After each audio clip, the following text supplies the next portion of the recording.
ناظرین السلام علیکم. پروگرام آپ کی بات کے ساتھ حاضر خدمت ہیں. میں ہوں آپ کا میزبان مسرور جاوید اور میں ہوں جہانگیر خٹک.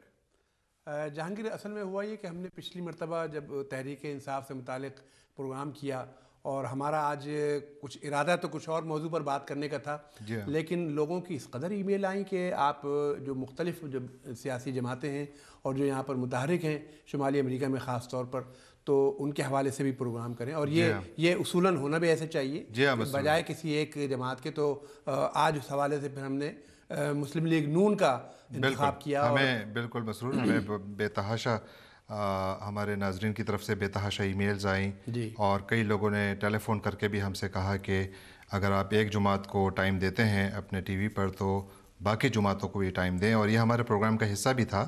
ہم چاہتے تھے کہ ہم تمام پارٹیوں کو یہ موقع دیں کہ وہ عوام کے سامنے آئیں اور اپنا نقطہ نظر پیش کریں اور عوام کو یہ موقع بھی دیں کہ وہ اپنے سوال پوچھیں. اچھا، میں یہاں پر آپ سے عرض کرتا چلوں کہ مسلم لیگ کی تاریخ بڑی قدیم ہے. قیام پاکستان سے پہلے آل انڈیا مسلم لیگ کہلاتی تھی، آپ کو معلوم ہے، اور اسی کے پلیٹ فارم سے قائد اعظم نے جدوجہد بھی کی اور پاکستان حاصل کیا.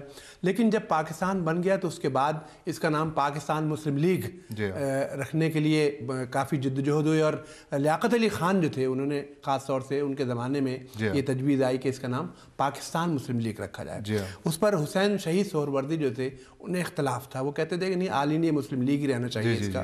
اور پھر وہ اتنے ان کے اختلافات بڑھے کہ انہوں نے پھر اپنی ایک نئی جماعت بنائی جو بنگلہ دیش کے علاقے عوامی لیگ کے نام سے انہوں نے بنائی. پھر وہ اچھا، مسلم لیگ کے ساتھ سب سے بڑا جو میں سمجھتا ہوں ڈرا بیک رہا وہ یہ کہ یہ مختلف ادوار میں مختلف ناموں سے سامنے آتی رہی، لیکن عوام میں اس کی مقبولیت جو ہے، چاہے وہ کسی گروپ کے حوالے سے ہو، لیکن وہ کم نہیں ہوئی. خاص طور سے کیونکہ آزادی کے ساتھ مسلم لیگ کا نام جڑا ہوا ہے. پاکستان کی آزادی کے ساتھ ہماری تاریخ میں اس کا نام رچا بسا ہے.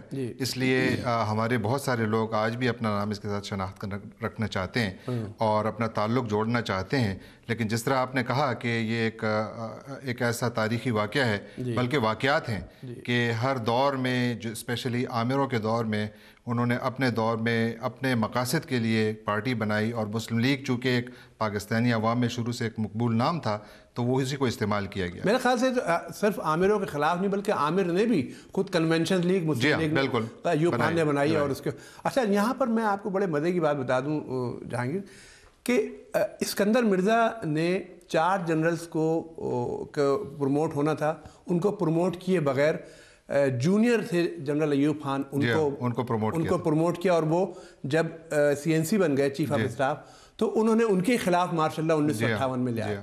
پھر اس کے بعد یہ ہوا کہ جناب علی ضیاء الحق کو بھٹو صاحب نے پروموٹ کیا 4 جنرلوں پہ، باقیوں کو سپرسیڈ کیا تھا. اور 77 میں وہ مارشاء اللہ. پھر نواز شریف نے جنرل پرویز مشرف کو 4 جنرل جو ہے ان کو سپرسیڈ کر کے پروموٹ کیا. اور انہوں نے نواز شریف صاحب کا تختہ الٹا. ایڈمرل فصیح بخاری نے تو بلکہ جو نیول چیف تھے، جب جنرل پرویز مشرف صاحب کو چیف آف اسٹاف بنایا تو انہوں نے فوراً استعفیٰ دے دیا کہ صاحب یہ تو joint chief of staff committee کا چیئرمین جو ہے وہ تو ان کا حق بنتا تھا.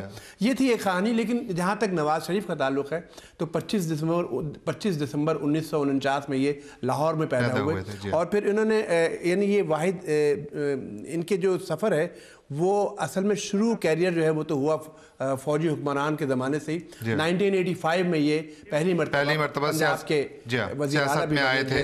اور اس کے بعد سے وہ پاکستان کی سیاست پر ایک ان کا بہت گہرا نقش ہے اور وہ پاکستانی سیاست پہ ان کا بہت زبردست اثر ہے. پاکستان کے 2 دفعہ وزیر اعظم رہے ہیں. اور آج بھی جب پاکستان میں عوامی رائے کے جو پولز ہوتے ہیں، جو پبلک اوپینین پولز ہوتے ہیں، اس میں جن شخصیات کا نام آتا ہے ان میں نواز شریف صاحب کا نام بھی شامل ہے، جن کو آج بھی پاکستانیوں کی کافی بڑی تعداد مثبت انداز میں دیکھتی ہے. اچھا، لیکن اگر یہاں میں آپ کو بتا دوں کہ جب یہ 12ویں وزیر اعظم بنے 1990 سے 1993 تک، تو غلام اسحاق خان جو اس وقت پاکستان کے صدر تھے، انہوں نے ان کی حکومت کرپشن کے الزام میں ختم کر دی تھی. اور پھر اس کے بعد بے نظیر جو تھیں وہ منتخب ہو کر آئیں. لیکن 1997 سے 1999 کا جو ان کا دوسرا دور تھا، اس میں ان کو جو میجارٹی ملی مسلم لیگ نون کو، اتنی میجارٹی کسی کو نہیں ملی. بہت بڑی تاریخی میجارٹی، وہ بہت بڑا مینڈیٹ تھا. اچھا، میں سمجھتا ہوں کہ مسلم لیگ نون کا اور خاص طور سے نواز شریف صاحب کا سب سے بڑا کارنامہ یہ ہے کہ انہوں نے پاکستان کے لیے ایٹمی دھماکہ 28 مئی 1998 کو کیا ٹٹ فار ٹیٹ کی پالیسی کے تحت. وہ پاکستان وہ بالکل انہوں نے کیا.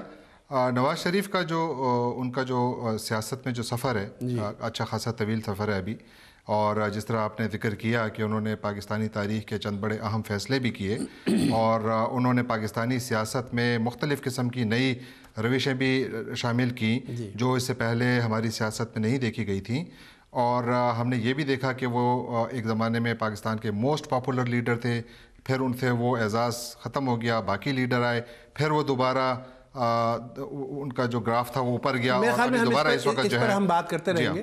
اور ہمارے پاس اس وقت مسلم لیگ نون کے جو یو ایس اے کے صدر ہیں روہیل ڈار صاحب, وہ ہمارے ساتھ مہمان ہوں گے تھوڑی دیر میں, ان سے سوال کریں گے. تو ایک بریک کا وقت ہوا ہے, تو میرے خیال سے ناظرین ہمارے ساتھ رہیے گا. حاضر ہوتے ہیں ایک مختصر سے بریک کے بعد.